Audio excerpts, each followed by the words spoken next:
Hello bachcho, let's read the question. So question says that the correct order of bond angle, that is smallest first, and we have to arrange these bond angles. So we have given four compound, four molecules basically. So सबसे पहले क्या आपका sulphur है, sulphur के outermost में कितने electrons होते हैं? 6 इलेक्ट्रॉन। 6 में से 2 बॉन्डिंग में चला चुका है, मतलब 4 इलेक्ट्रॉन बचा हुआ है, तो 4 कैसा होगा आपका? इस तरीके से 2 लॉन पेयर बनेगा। नेक्स्ट बात करें, नाइट्रोजन का आउटरमोस्ट में होता है 5 इलेक्ट्रॉन, 5 में से 3 इलेक्ट्रॉन जा चुका है बॉन्डिंग में, मतलब 2 इलेक्ट्रॉन बचा हुआ है, तो कुछ ऐसा आ जाएगा। नेक्स्ट हम बात करें BF3 में, तो BF3 एक काम करते हैं, पहले सिलिकॉन का लिख लेते हैं। सेम टाइप का स्ट्रक्चर दिख रहा है हमें। तो सिलिकॉन में आउटरमोस्ट में 4 इलेक्ट्रॉन कार्बन के फैमिली का है, तो चारों बॉन्डिंग में है, तो एक भी लॉन पेयर नहीं है। बोरॉन के आउटरमोस्ट में होते हैं टोटल 3 इलेक्ट्रॉन, 3 में से तीनों आ चुका है बॉन्डिंग में, तो एक भी आपका क्या है आपके पास? एक भी आपका फ्री नहीं है, मतलब लॉन पेयर नहीं है। तो अब बोरोन से स्टार्ट करते हैं। जब लॉन पेयर नहीं है तो इस तरीके से बॉन्ड को अरेंज करना ताकि रिपल्शन कम हो, विस्पर थ्योरी के हिसाब से, ठीक है, valence bond electron pair theory.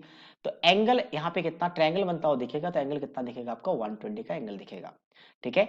साथ साथ हम चाहे तो हम यहाँ पे निकाल सकते हैं स्टैक नंबर। स्टैक नंबर अगर आपके पास 2 हो तो sp बनता है लीनियर, स्टैक नंबर 3 हो तो कैसा बनता है? sp2 rectangular planar without lone pair, और अगर 4 हो तो बनता है sp3 टेट्राहेड्रल।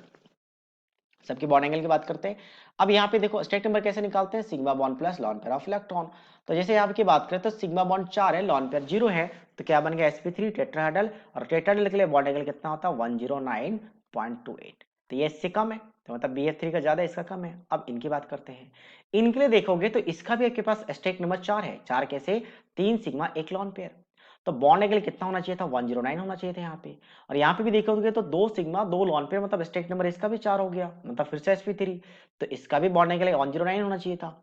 लेकिन विस्पर थ्योरी के हिसाब से लॉन पेयर का रिपल्शन बहुत ज्यादा होता है, फिर लॉन पेयर बॉन्ड पेयर का रिपल्शन देखा जाता है कि होता है, उसके बाद बॉन्ड पेयर का रिपल्शन सबसे कम होता है, बॉन्ड पेयर का रिपल्शन सबसे कम।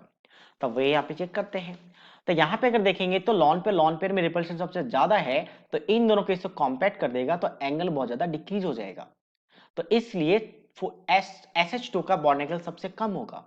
फिर हम बात करें NH3 का होगा, क्योंकि NH3 में भी क्या होगा? Repulsion, lone pair bond pair का रिपल्शन है, तो रिपल्शन की वजह से बॉन्ड एंगल को 109 से थोड़ा सा डिक्रीज करेगा, और इसमें और ज्यादा डिक्रीज हो जाएगा, 2 लॉन पेयर है। तो ओवरऑल देखा जाए तो सबसे ज्यादा किसका आ गया? BF3 का आ गया।